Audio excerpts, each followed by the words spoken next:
Hello and welcome to Talking Points here on Balls.ie, our GAA show brought to you in partnership with Sky Sports. My name is Mark Farley. As always, I'm joined by Mick McCarthy, and this week we've got Roscommon legend Karol Mannion on the couch. Karol, have you got your breath back after yesterday? Just about. The voice is just coming back now as well, Mark. It was tough going towards the end there. Everyone was up on their feet. I think you mentioned it as well, Mick, in the last few minutes. You're up on your feet as well. Yeah, so them last few minutes, it was just so tense. And given the fact that Mayo had those few opportunities at the end, it was like, it was nerve-jangling stuff, and it was great just to get over with the draw and get another chance the next day. Were you, so like kind of touching there, were you relieved or disappointed? Because like I think if you look at the first half you had, and the start of the second half, you had your chances yesterday to get it done on the day, but ultimately when you get an equaliser in injury time, it always makes you feel like a relief. Yeah, so Roscommon definitely could have won that game yesterday. I thought in the second half when they got a point up, the game stagnated for maybe like 10 minutes or so, and it was there to be won. They possibly could have pushed on and got ahead at a decent amount at that stage, but they didn't. And then when Mayo came back at the end and got those 3 or 4 chances, like it just seemed like it wasn't going to work out for us. But thankfully Donny Smith stepped up and he nailed that one, and he did it last year in the Connacht drawing game as well in Pearse Stadium against a stiff breeze to bring that game to a replay. So Donny has form on this, so it was great to see him step up, and it was a little further out yesterday and it was a tough one. It was like Stephen Clucks in distance. So yeah, it was brilliant to see it drop over. It was a great free, Like, funny, the bit I loved about it was the reaction from Kevin McStay on the sideline. He just kind of was like this slow clap, just shaking his head and going, like, I can't believe he's just after scoring that. If you see actually Kevin, like after games, he looks like he's actually played. Yeah. He gets so emotionally into a game, hugging Stephen Roxford. He looks drained, like he likes for the handshake, and Kevin just like, come here, just hug, let's hug. Yeah, it also would have been a massive emotional drag for Kevin yesterday because of the Mayo factor. I don't think he has spoken too much about it in the media, but it actually is a big deal for him personally. When Kevin was at us, he always spoke about his attachment to the colours. So Bridges was green and red. He always mentioned his attachment to Mayo, those colours, when he spoke to us about how much the red and green of Bridges meant to him as well. So those colours. So like he battled for years in Mayo. His brother-in-law battled for years as well, Liam, and Kevin would be loved to see Mayo win All Ireland. Obviously, maybe not at the moment, but he would love to see Mayo win All Ireland. And I am sure yesterday, while he won't admit it, it was a big emotional moment for him as well. Was it a good game or not yesterday? I was tweeting and said it was equally brilliant and awful in the same measure. Like some of the mistakes were bad, but obviously the match, Mick, you thought it was a great game. Yeah, like I mean, there was a visceral reaction on Twitter, and I thought there was almost no in between, except for maybe Mark's thing, where everyone was saying, "Oh, it was sloppy, the skill level was bad, there was a lot of mistakes, people left it behind them." Whereas I was like, as you were saying earlier, like I'm standing up for the last 5 minutes of that match without even realising. I just thought the drama and the excitement of the whole thing just kind of overrided any quality stuff. But like it's high pressure game. Like that was a tough position for Roscommon to be in Croke Park. Yeah, and it also depends what do you actually want when you go to a big game like this. Like to make it a good game, like are you looking for every pass to be perfect? Are you looking for every hand pass to be perfect? Are you looking for every shot to go over? Like this isn't a game where like 15 lads are going to outplay no one else. Like there are going to be massive challenges. There's going to be pressure on everyone. They are going to make mistakes. Now maybe there was a little bit more mistakes than you would have used at All Ireland quarter-final stage, but I don't think that took away from the quality of the viewers' enjoyment or being there and the enjoyment that it was. Like the fact that Roscommon got the great start, first of all, just kind of got a great atmosphere in the stadium and got a great feel with the game. Mayo hitting back so quick with the goal straight after Roscommon's second goal. That was an opening 10-15 minutes that you'd dream of going to any game. Yeah. The end now obviously what got very exciting as well. There were missed chances for Mayo, sure, yeah, but 24 minutes injury time. There was still a lot of tension there. Like no, in between, yeah, there would have been mistakes, but I don't think that took away from the overall part of the game. And I wasn't really, Mark, particularly impressed with the play that the negativity about the game got yesterday evening and this morning. You know, everyone has a friend that, like, you know, they think the negative take on a game is the most intelligent, insightful thing. I just think that was kind of like the sense yesterday evening, and that got most of the play. And I wasn't really that impressed with it. I think people should enjoy the game for what it was yesterday. Yes, there was sloppy moments, but a lot of the excitement around it was fantastic. It actually reminded me of the '98 Connacht first round when Mayo played Galway in McHale Park. Kieran McDonald got his 2 goals. Derek Savage came down and got his goal in the first half. It just made it a fantastic game that day, and I thought it was similar yesterday, so I really enjoyed it. Yeah, I suppose the conditions as well, and also the whole U2 Coldplay thing.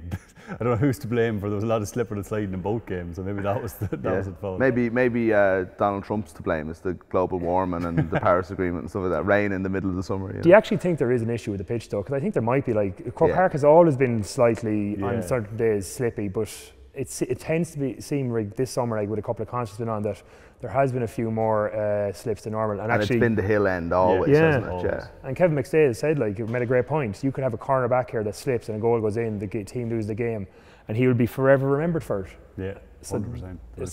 It is possibly something that the GA needs to look at. Yeah, Kerry Galway yesterday as well was the same. Yeah, absolutely. But the replay is next Monday now. It's been finally decided. What I loved about the final whistle was the immediacy that everybody on Twitter, myself included in fairness, has to organise the replay instead of letting the GA do it. Everybody wants to be a GA administrator. Who knew it was such a glamorous job? But people all over Twitter, we have some examples here of when it was going to be on. People organising it straight away. My favourite was actually he was switching the Dublin Monaghan game to the Monday. Yeah. It's like, though, you have to move a lot of games now to fit in a replay. Maybe that's the true sign of whether it was a good game around. Everyone was talking about the replay, they couldn't wait for it. Maybe that is proof that it was a good game. A lot of people forgot about the bank holiday though, but Cormac O'Malley didn't, and he was like, the game can't be on the bank holiday Monday because of the Bunny Conlon show. Exactly. Which, like, I don't know now, it has been fixed for Monday, so I don't know what Bunny Conlon's going to do or who she is. Are they going to delay the Cow of the Bunny Conlon Show award, or has it been deferred till the Tuesday? This is a disaster, you know. Looks like it might get a bit more of an attendance now if Cormac O'Malley, with all his retweets, looks like the mooch there has a bit of a life of it. The mooch follows everyone. I didn't know he was so worried about Bunny Conlon. He's his doppelganger, maybe. Yeah, moving on to Saturday night's games, Armagh versus Kildare, one of the matches of the weekend. It was live on Sky Sports. Armagh 3-point winners in the end. Peter Gannon was speaking after the match about the difference in work rate from earlier on in the season. Organised and hard-working defence, organised and hard-working forwards as well, ties in with the point you made. There were improvements they showed against Tipperary, and led by the likes of Jamie Clark, you've seen Armagh forwards progressing their efforts to put pressure on the opposition. Back to the very first clip we showed today of Armagh against Down, when they were turned over, the hands were on the hips, there was no intention of tackling. This is a great display. This is their forwards. This is halfway through the second half, Brian, and these are all forwards who are putting pressure on the Kildare players. Kildare, nowhere to go. Every time a man gets a ball, he has to turn. There's pressure on him. Again, Jamie Clark, the second tackle he's made. Rory Grugan, the captain, ran himself into the ground. So and disciplined. And disciplined. And where does the ball end up? Over the sideline. So to me, that clip was a turning point in the game, because that sent a message to the rest of the Armagh defenders.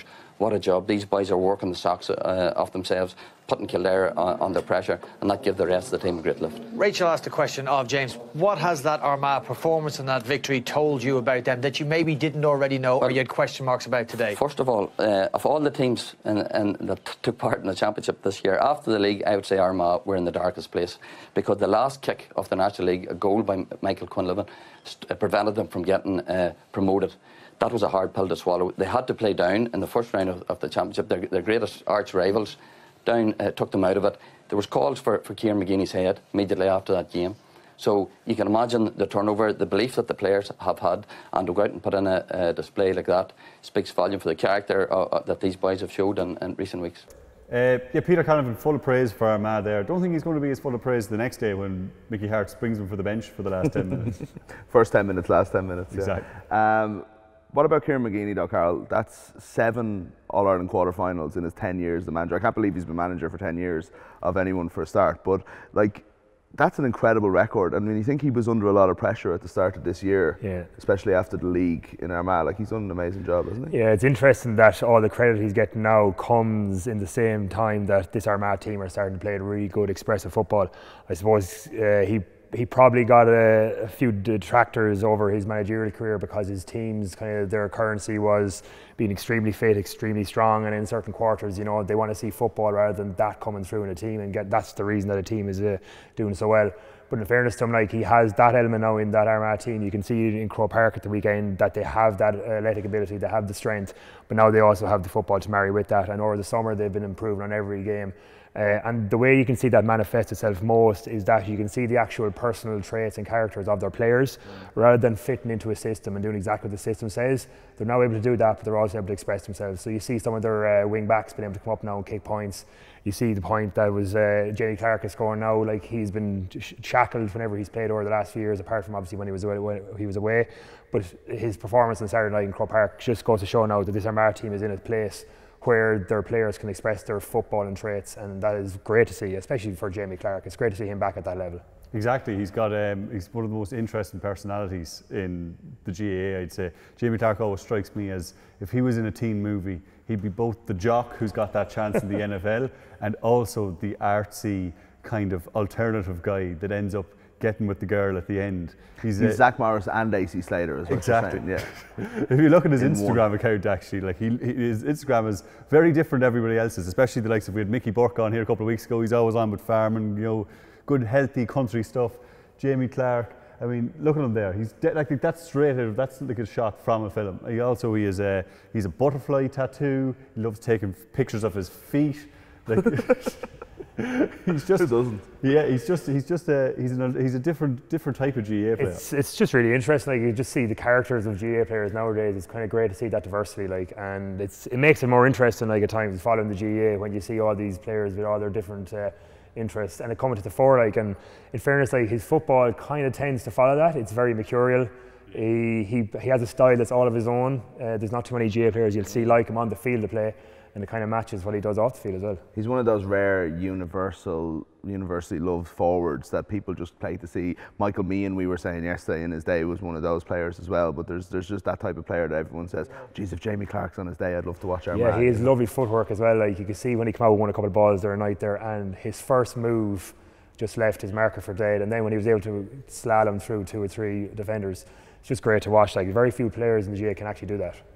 The other match at the weekend on Sky Sports on Saturday night was Monaghan against Down. Monaghan ended up winning by 8 points. It was a close game for a while, but a really strong performance in the second half is what won it for Monaghan. And James Horan talked about that after the game. Monaghan got off to a really powerful start. Super. They were super all second half. Really, they played the game that they can play. You know, and you saw here right from the off. Kieran Hughes, he stayed out on the left-hand side and gave them great width in the second half and picking a crack and score. They were at that a lot, and you could see the space that was opening up. Down were getting a little bit tired, and Monaghan were growing into the game more and more and more. And some of the points they got was fantastic. They kept the Down team moving. You see here their patience, their confidence grew. They were winning the tackles. Darren Hughes was kicking. Jack McCarron came on, kicked a great score. Conor McCarthy came on, and we saw him kick 4 points. You know, and around the 45th minute of the game, there was 2 or 3 minutes there where Monaghan kicked 5 points, 6 points in a row, and really ended the game. The Monaghan supporters and team will be relieved after that performance, because they've got to a level of performance that we haven't seen of them this year, and they were very, very strong. Conor McManus kicked 10 today, you know, and it felt like he had a quiet game, you know, 8 from frees and 2 great scores. So Monaghan management and players, there'll be a great buzz for them after that game, because even in the first half they looked like that lethargic that we talked about. That in the second half they really cut the mustard and were very, very strong. Yeah, Monaghan going well in recent years, but they always seem to get to the quarter-final and face either Dublin or Tyrone, and then obviously in the draw they had Dublin or Tyrone. They get Dublin. Have they a hope of beating them? It'll be very difficult to see them getting up to Dublin's level, unless Dublin are off the boil a little bit and aren't playing well. And Monaghan playing a good performance, then you could possibly see it being close. But Monaghan did show in the second half the last day a bit of form, something that you would expect from them over the last few years. Their form though for the summer has been patchy, so you'd wonder whether that second half performance was just an outlier. I would like to see a little bit more of a form line to say that they're going to come into Croke Park next weekend and give Dublin a real shot. But they still have some very good players on their day. Like if McManus is on form, Darren Hughes and his brother Kieran are going well in the midfield, and the Wileys and Kieran Walsh shackled the relevant Dublin forwards. You could see them possibly giving this a run of it for a while, but if Dublin are on song next weekend, you would have to imagine that Dublin will be able to pull away and they'll be too strong for them. Yeah, I think the most interesting thing about Monaghan and Dublin is the colour clash between the teams is probably the most perfect in all of the GAA. So that's what I'm most looking forward to next weekend. Good to hear. I don't know if it is. There's a couple. Sligo and Louth rarely play each other, but when they do, it looks lovely. There's some. I think they are playing each other in hurling. Yeah, in the league, like there's some great games. There's nothing special. But no, I'll tell you what is the Leinster hurling final this year. Wexford against Galway with the away colours. That for me was perfection. That was colour contrast, perfection. Yeah. It was a one-off though, so I'm sticking with my Monaghan Dublin one. But moving on, matters, you know. Kerry against Galway. Not much talking points from this, apart from I think Johnny Buckley doing an inverted razor's edge on poor Gary O'Donnell there. Kerry probably, you know, it was one of those games that just got through the quarter-final. Their season starts now. once they get to the semis. Yeah, they tend to have had quarterfinals like this over the years. They have come maybe to Croke Park before after their 5 or 6 week break, a little bit rusty. I think that showed yesterday, and they tend to then nail it for the semi-final depending on who they're playing. They will need to improve the next day certainly if they're meeting Mayo or Roscommon. Both of those teams will have 2 games now, whoever it is, in Croke Park under their belt. So you would think that they'll come in with a really strong challenge to Kerry.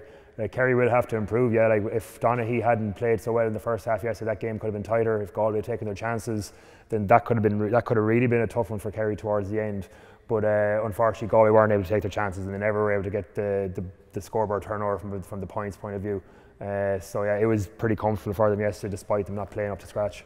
Now we're almost out of time. It's we have to squeeze in everybody's favourite part of the show though. It's Fan of the Week. We're actually starting with a Kerry man this week as their first nomination.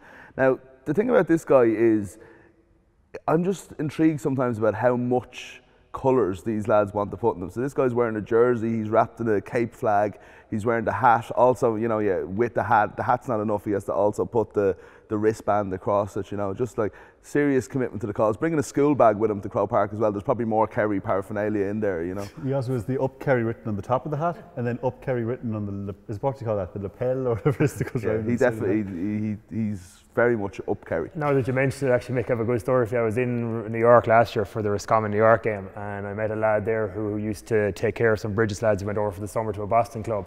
And he landed up to the game in New York with 4 jerseys on him, each layered. So he had his club jersey from Cavan, he had his Cavan jersey, he had his club jersey from Boston, and he had our Bridges jersey on. He had 4 jerseys to express all of the teams that he was a part of. It was very funny. Just reminds me, yeah. That's good. Speaking of different jerseys and different colours, here's 3 Roscommon fans all wear different clothes. I think that's a Roscommon t-shirt. That looks to be a club or Roscommon ladies top, and the Roscommon jersey. They've got all the emotions as well going on here. I mean, I don't know if they've. This girl on the right is delighted they seem to have scored, but then in the middle, I don't know. I think it might be the league. This is not like this could be the second goal for Roscommon, the Lee Keegan goal, and then we'll come back down to get a point. I think it's more delayed reaction that people have. Is like when when you're at a match, it's like some people, they're so relieved and delighted by a score that they actually crash. So it's like this, oh my God, I can't take this anymore, and just going into themselves. I think the girl in the middle has that, and the girl on the left definitely, she's the one who is screaming encouragement. She wanted them to go for the winner, I think. Yeah, she's like, mark up for the kick out. There can only be one winner this week though. We had him in with us yesterday morning before the game. He was on the way. Another man well decked out in his gear, but giving us so much more than that. It's the great Paddy Joe Burke from Roscommon. So today it's new, it's fresh, it's Dublin. We're the underdogs, we're the outsiders. Everything is set up for the Rosties. Get running at Mayo, spread them out, spread the wings straight down into our forwards. Over, back, umpire put it up, another score for the Rossi, and the goalie never knew. Oh. Have you had much experience of Paddy Joe? I've been in the barber shop once or twice, alright, but he's a great character. I know his West of Ireland accent can be pretty thick, and some of his quips can be very amusing. But there's a lot of sincerity, and he's a lot of purity to what he says, and he really is the perfect GA fan. If you're looking for what a perfect GA fan is, he is well regarded in Roscommon for the fact that he kind of speaks so highly about our county. So yeah, it's great to see him getting his day out in Dublin and enjoying the way things are going. And a big winner of GA Talking Points Fan of the Week, which is the biggest accolade he'll ever get. Exactly. Quickly, we have to go. Will they win next Monday? I actually think they will. I was tipping Mayo in the first game, but I did think that Roscommon now have had this experience at Croke Park in a quarter final in a big game against their feared rivals who have had the hex over them the last few years. I think Roscommon are going to improve a lot. They were sloppy at occasions yesterday. I think they're going to have a more polished performance yesterday, and I think they see it now that this Mayo team aren't where we expect this Mayo team to be, and I think Roscommon are going to have a lot more confidence next day, and I expect them to win. Yeah, they have a great chance. That's it from us anyway. We will be back next Tuesday after the bank holiday Monday. We'll be looking back at the weekend's games, especially the 2 quarterfinals from Saturday night, Dublin against Monaghan and Tyrone against Armagh, which you can see exclusively on Sky Sports. But until then, mind yourself.